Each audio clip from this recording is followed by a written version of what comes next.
Good afternoon and welcome to a conversation with the candidates. I'm Diane Cohen, chair of the National NAHRO Nominating and Election Committee, which has oversight responsibility for the election of NAHRO president and senior vice president. The NAHRO membership will elect a president and senior vice president this fall.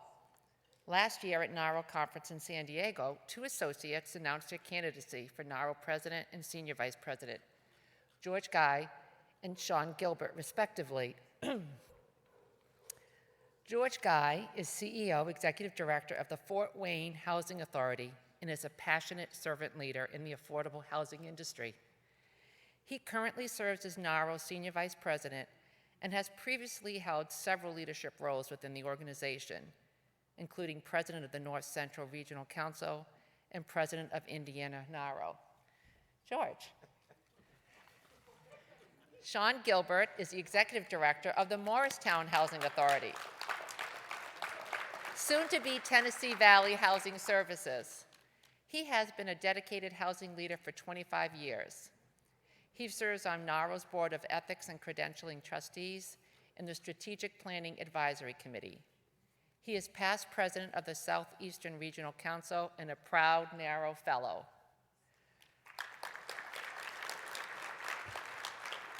We are honored to have an esteemed NAHRO Fellow and past president moderate today's conversation, Sunny Shaw, Executive Director of the Twin Falls and Jerome Housing Authorities in Idaho. Sunny, okay.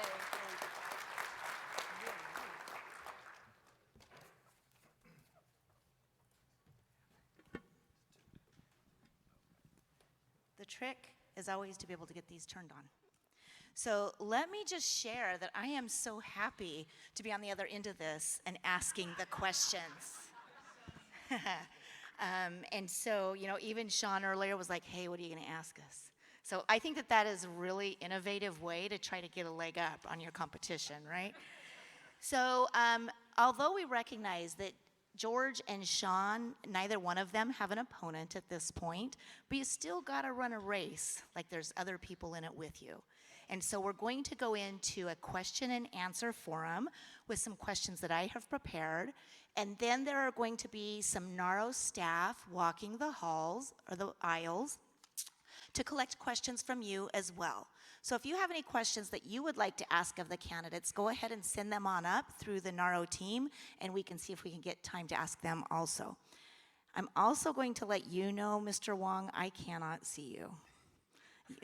Yeah, okay, because the lights are so bad up here, I don't know if the candidates can.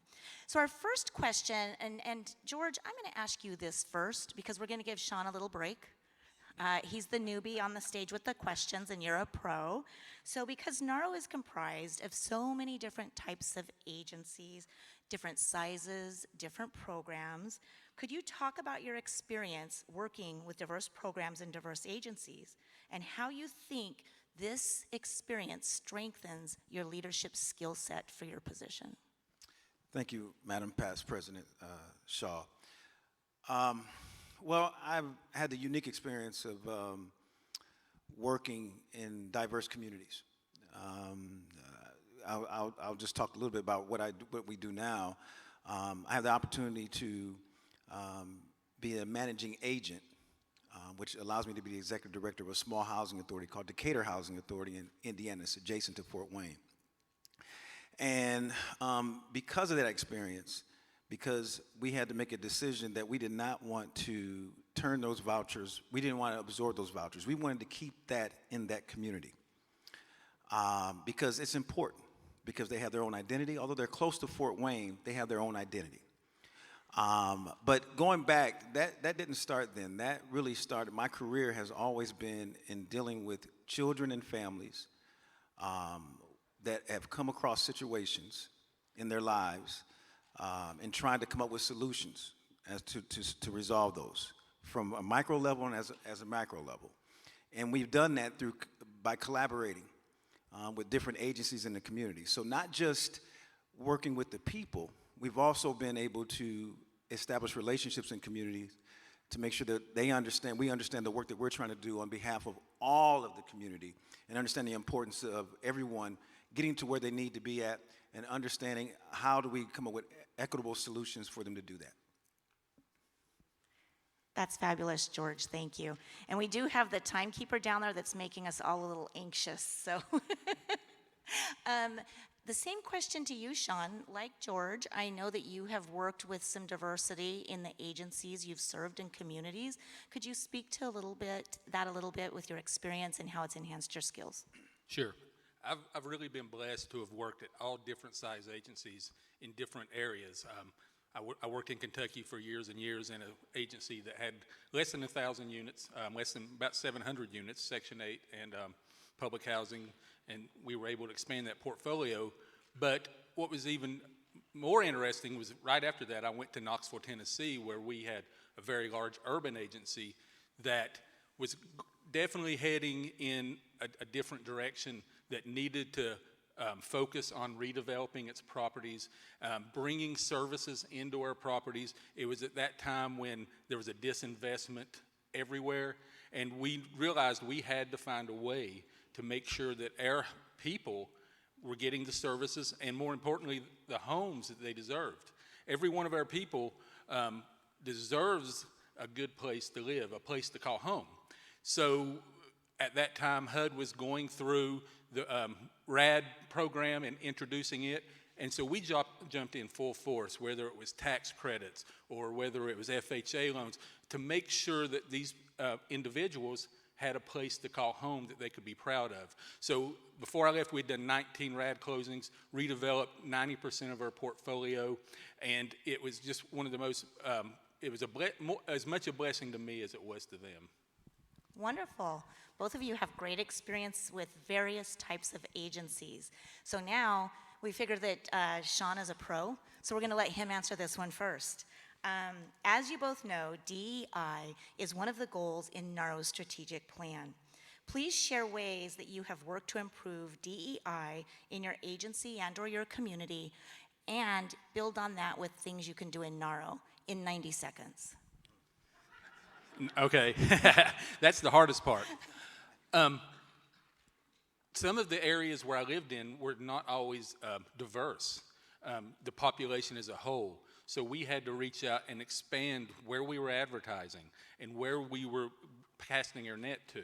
So we would do that. But we would also look into the face of our organization and who we were hiring. Where I'm at now is the Latino population is growing.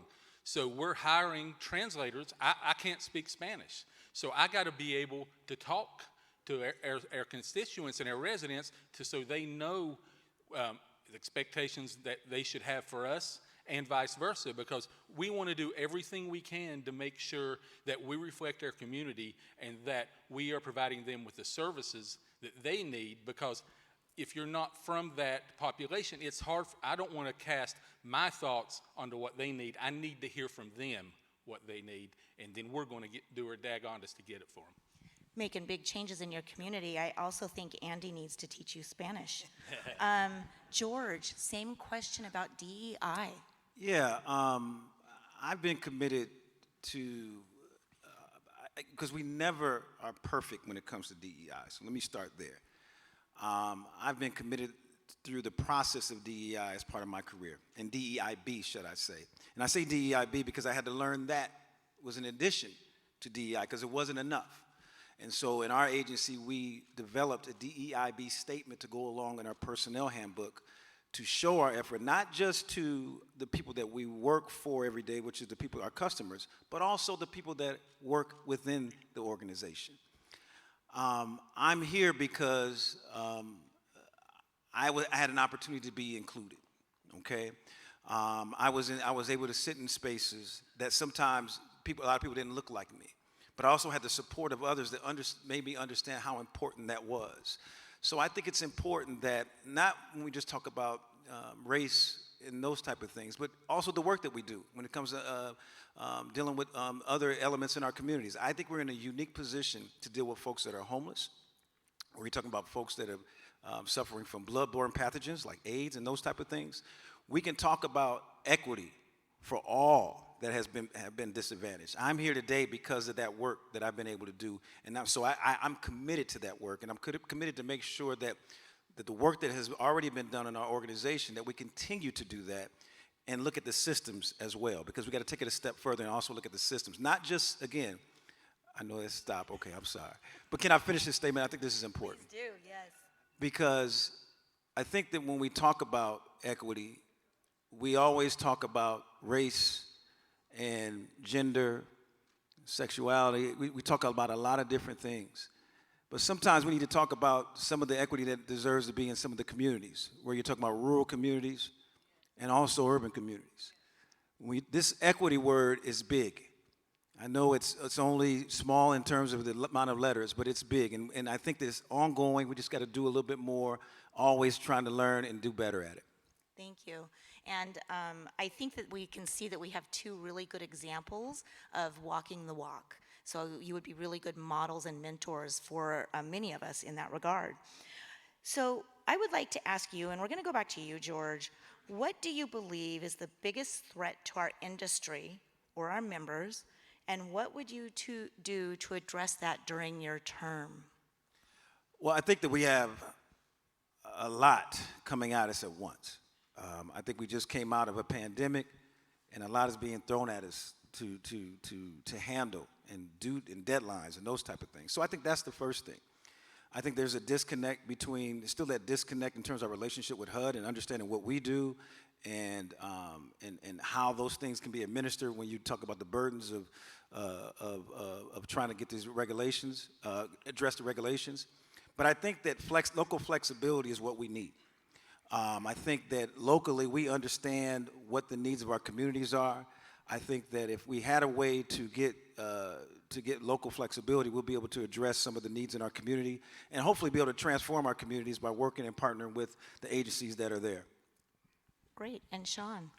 I agree with everything George said, but I would even go further to state that we are suffering a serious lack of housers that have gray in their hair like I do that are leaving, and we need to reach out to our young professionals and make sure that and educate them and let them know once you get housing in your blood, it doesn't leave.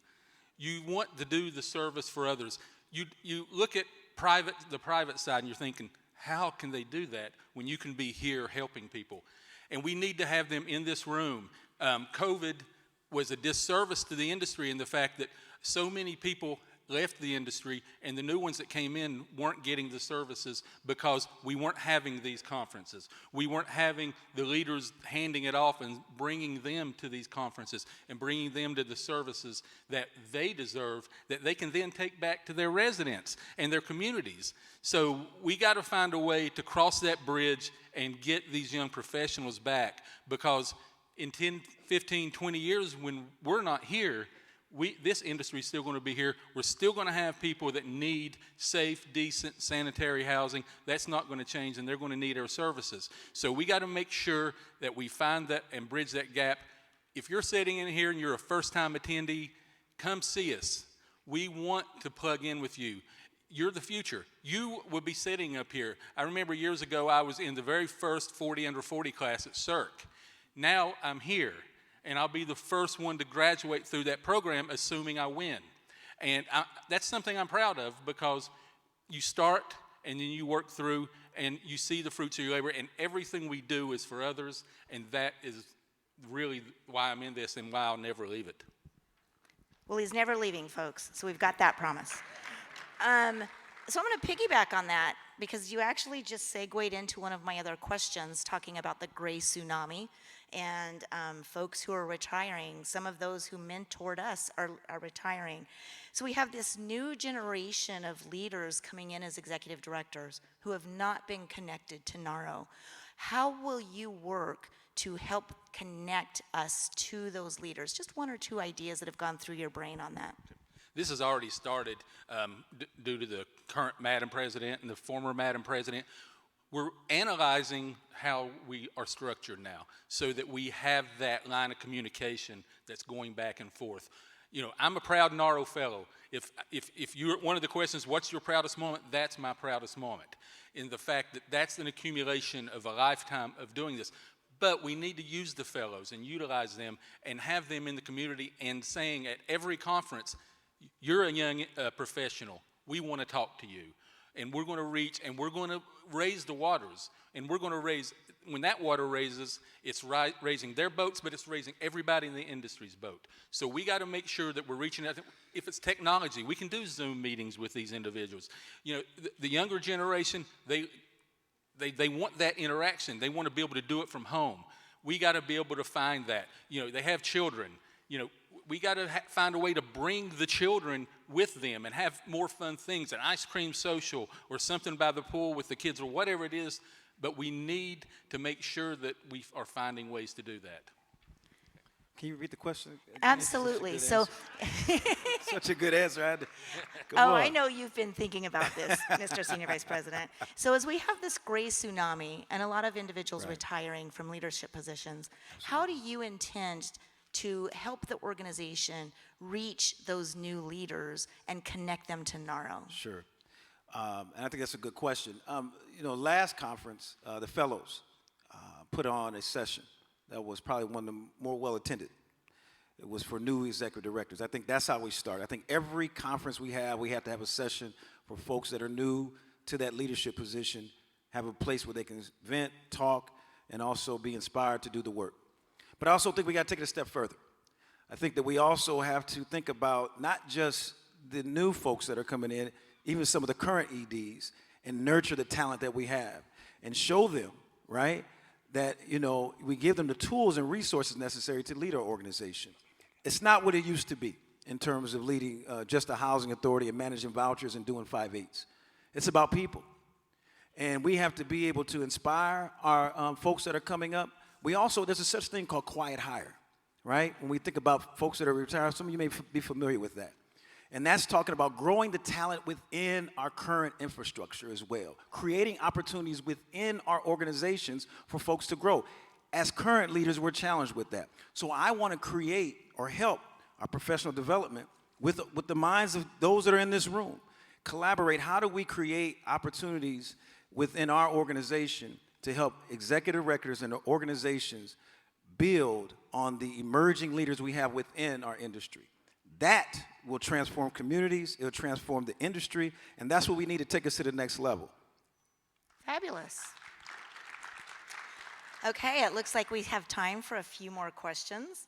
And so this is going to be a quick and easy one because it's fun in my mind to get to see the humorous side of our leaders. Could you comment on each other's tie in like 5 words? 5 words.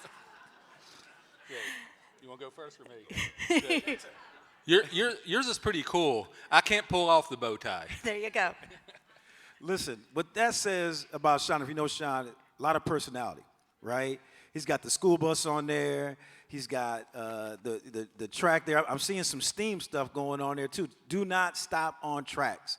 Sean is who he is. This is who you are, your personality. Colorful, open to everyone. Don't take yourself too serious. That's who right. you are. Those are great. That's fun.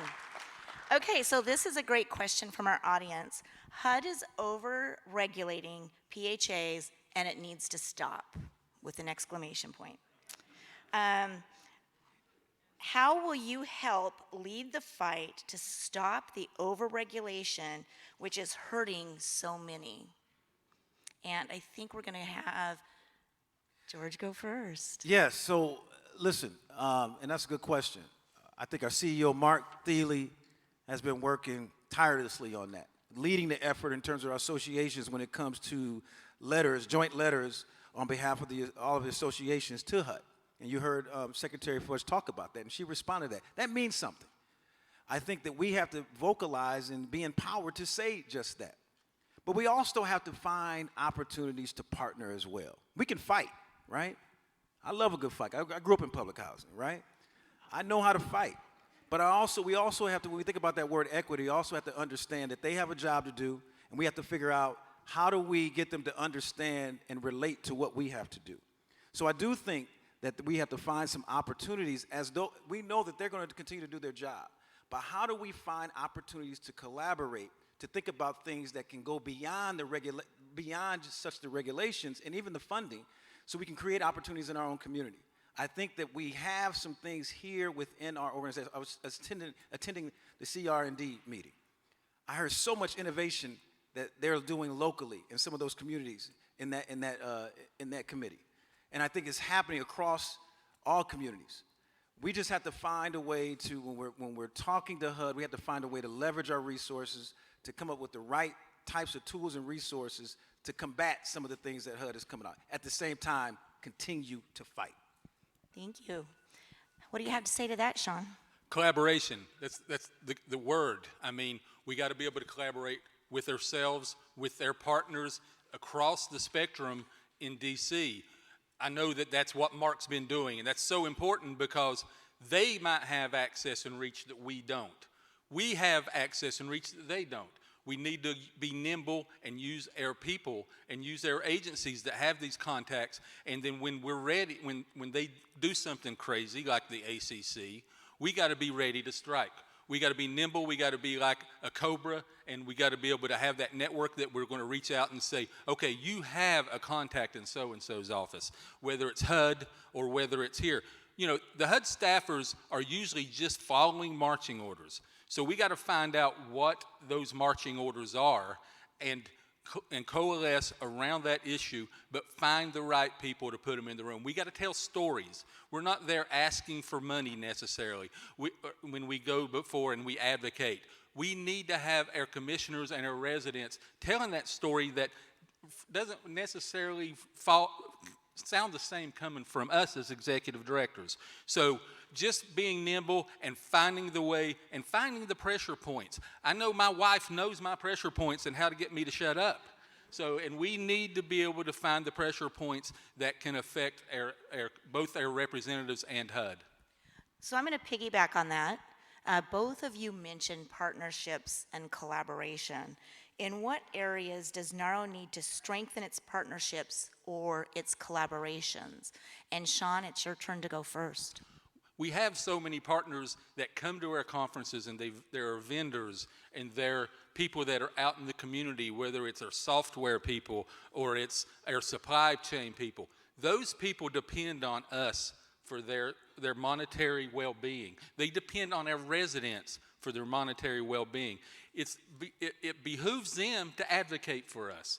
We got to find ways to get them involved with our cause, because if they think about it, our cause is their cause, because the dinner that their kids are having that night is because of what we're purchasing from them. So we need to have those people involved. We need to have our partners that are advocating for our residents more involved in here and at the table. Even when it's times that we don't necessarily agree with everything, we need that education for ourselves while we're educating for them, because ultimately our goal is the same as their goal. We want our residents and our communities to thrive, have the services they deserve, and we want to be the ones that carry that service to them. Nothing makes me feel better than to hand a key to somebody or to take a kid somewhere that he wouldn't be able to go if it wasn't for our services.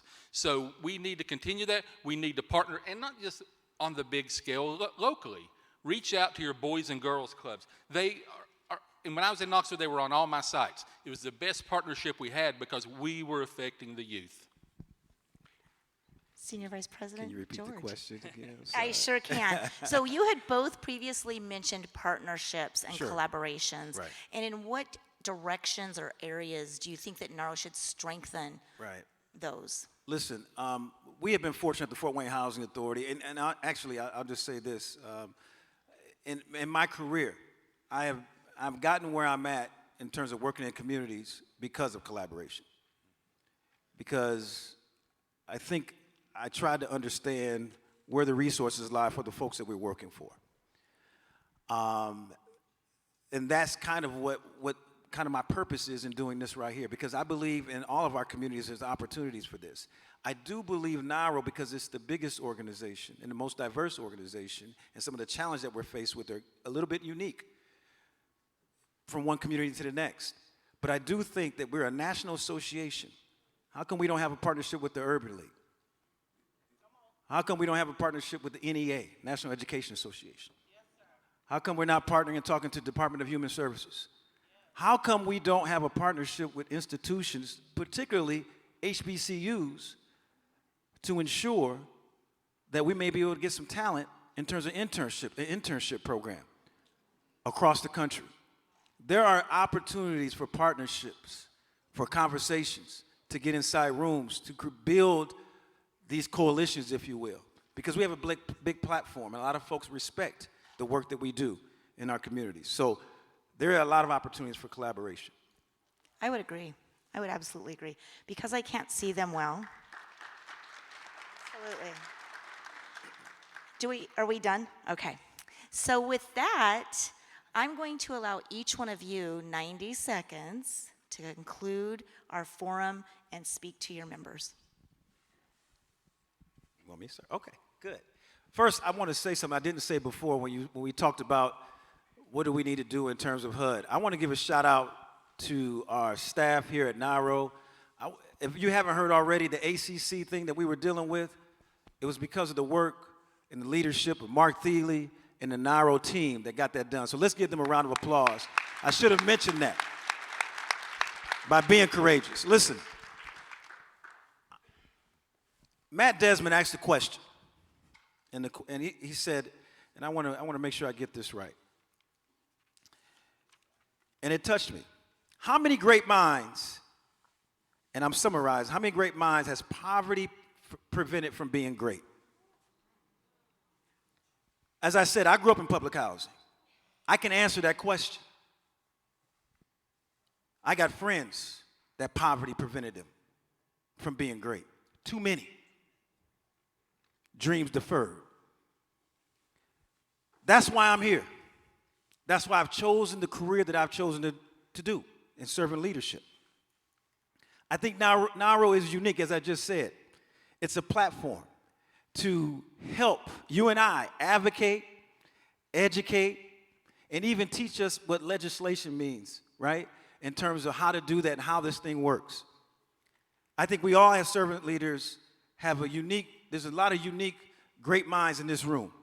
And I think we got a lot of human resource that we can collaborate to resolve, to make sure that we're nurturing those minds of those individuals that he talked about. I believe that. That's why I'm here. I believe that we can change every family, but not just that, every community one at a time. I'm a dreamer, folks. I believe that this is our moment. So I ask that you consider casting your vote, not just casting the vote, but working with us. Because it ain't gonna get done in 2 years. We can build off the work of others to continue to just be great, but we gotta be bold and be bigger than the moment. Thank you, and I look forward to working with you and keep inspiring me in the work that you're doing every day.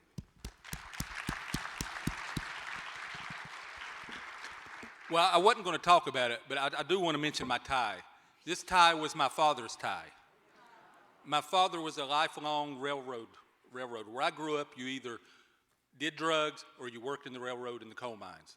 So my dad worked in the railroad for over 40 years. My family and my faith and the service to others we do here are my inspiration and why I do what I do. So I wear this tie because I'm basing our campaign on STEAM, and STEAM is energy, STEAM is the direction, and we need to maintain the direction we're on. I think that NAHRO has found its footing.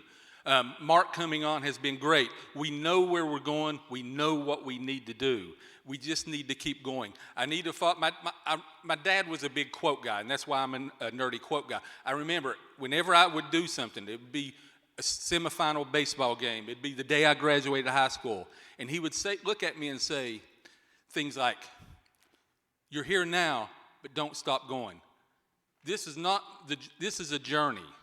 We got to keep going." He was always inspiring me to go on. So I do this for our residents.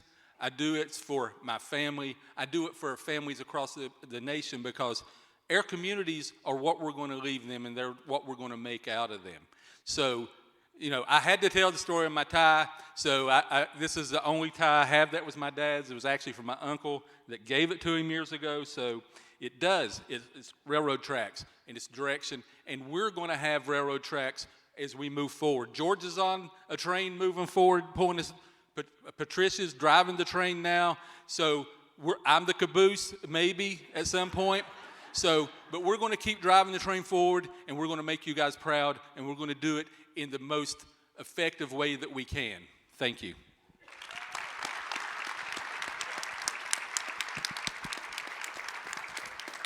Thank you, Madam Shaw and Messrs. Guy and Gilbert. NAHRO, get ready to vote. Voting is your NAHRO superpower. In accordance with the NAHRO Constitution, allied individual members and NAHRO associates may seek the office of President or Senior Vice President, and additional names will be placed on the election ballot if petitions requesting such action are submitted to NAHRO by August 7th. If there is more than one candidate for either office, all allied individual members and associates on record as of August 22nd will receive either an electronic or paper ballot in September. The results will be announced at the NAHRO Convention, National Convention and Exhibition, New Orleans, October 6th to 8th. See you then.